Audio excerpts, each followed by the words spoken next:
Welcome.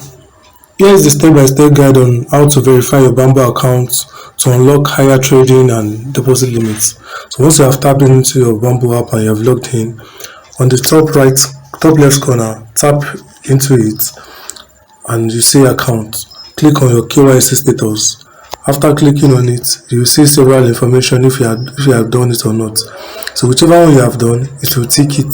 So whichever one you have not done, you fill in your personal information, making sure your full name and date of birth match with your official document.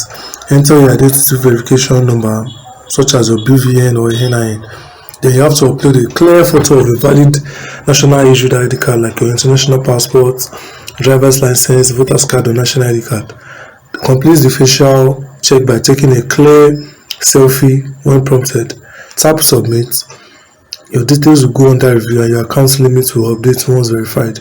It usually takes less than an hour. So thank you for watching and stay tuned for more practical guides.